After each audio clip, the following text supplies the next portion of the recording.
how do I even start a thing like this? Honestly, it's a little bit uncomfortable. Okay, I'll do my typical spiel. Why not? Hey, welcome back to another day in the life. This is Mike. And today I'm going to do something I really don't do. I don't do politics, right? And it's not that I don't do politics. It's I pay attention and I listen. Apparently there is a Twitter trend kind of describing... Man, Twitter trend. It's like, again, not my thing. Not my thing. Social media, not my thing. Anyways, besides the point, tangent, there was a Twitter trend going out where people are talking about their My Yang story, right? And honestly, with the debates happening today, I figured, you know what? Why not? I'm going to tell my Yang story. If you haven't gotten it so far, I am part of the Yang gang. For anybody who doesn't know, Andrew Yang is one of the runners for president in the 2019. Well, in 2020. He's looking like the underdog right now, but I think he has a shot. More to the point.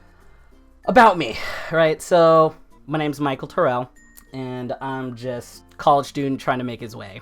My Yang story really doesn't start when I, heard about Andrew Yang. Honestly, my Yang story starts out way back in, not way back, but in 2016 when fucking President Trump won the election. I did not want this guy to win. Mostly it was because, given where his background and where he came from, this guy clearly doesn't care about me, right? That was kind of my thought process about him, and I didn't really want him to win. I didn't think Hillary should win either, but that's besides the point. What I was interested in post-election was why? Why did he win, right? There had to have been a reason. Of course, yeah, electoral college, sure, right?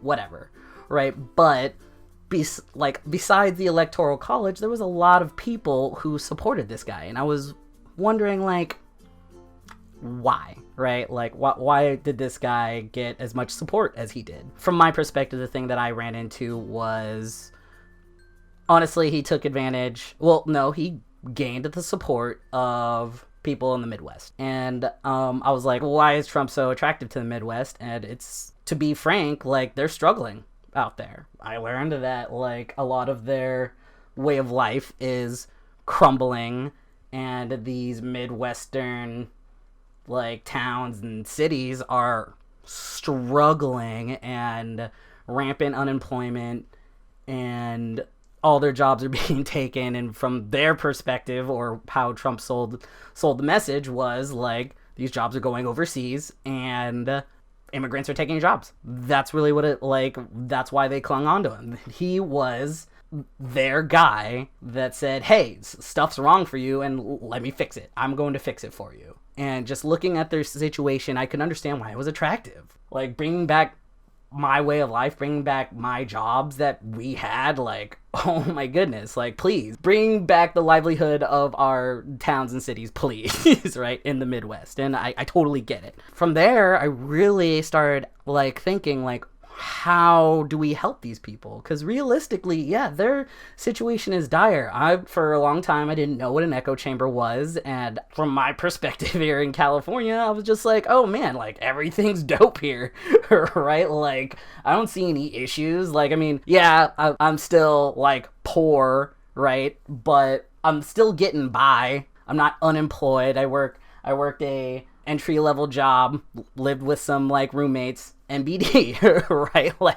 Things weren't good, but they weren't horrible either, right? And just looking at their situation, it's horrible over there, what they're going through. I totally understand. So I really got to thinking, how do we fix this, right? How do we take care of these people, right? And for a while I was thinking well, maybe we could put some sort of big company like Amazon in these nowhere places to help build them up, right? And that might work or cause some other issues that I'm not going to get into, gentrification. But over time, I found out about this idea called the universal basic income, and it really struck a note with me, right? And again, it's not because like it could help me out. Yes, it could help me out. Like it could help me get through college and stuff, and that's all fine and dandy, but I am an individual who truly cares about the well-being of the people around me, and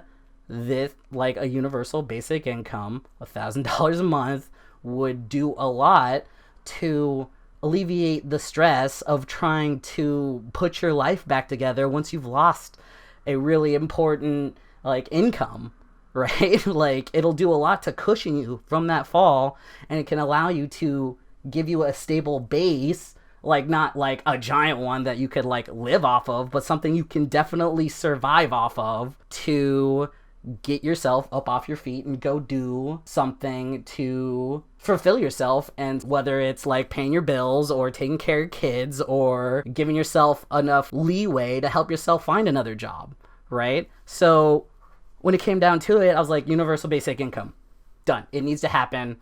Jobs automated away. The jobs that are being created are like techie jobs that like your communities built within the Midwest aren't necessarily going to like cling on to, right? And believe me, I've thought about it, right? Because my initial thought process towards making sure these towns are repurposed to make them more competitive within the job market, retraining. I thought that was the best idea. Like, let's retrain these people, right? But unfortunately, if you look at the numbers, we have such programs within the United States to retrain individuals to get back in the job market, and the success rate is only 15%. And once I learned that, I was like, we're doomed. There's a calamity coming. Like, people are going to be jobless, like, real soon, and people are going to be rioting in the streets. That was my thought process, right? Like, yeah, sure, Midwest is going, right? But service jobs are going too, right? Like, malls closing down, freaking, like, GameStop's closing, and all this crazy stuff, right? So I figured, like, a universal basic income is the answer, right? And then sure enough, like, I want to say a year later, this guy just pops up on my feed. I think it was some like AJ story, AJ like news coverage thing, right? Saying like, hey, this guy's running on the platform of universal basic income. And I was like, huh.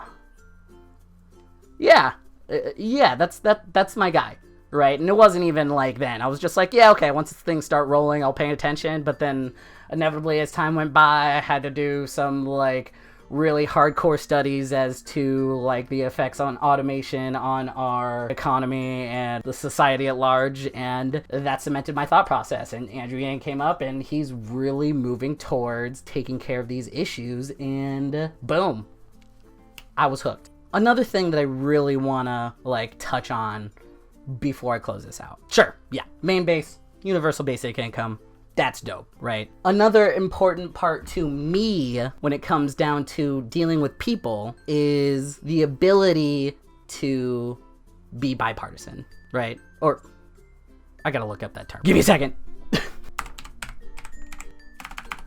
Right, okay, bipartisan. Thank you.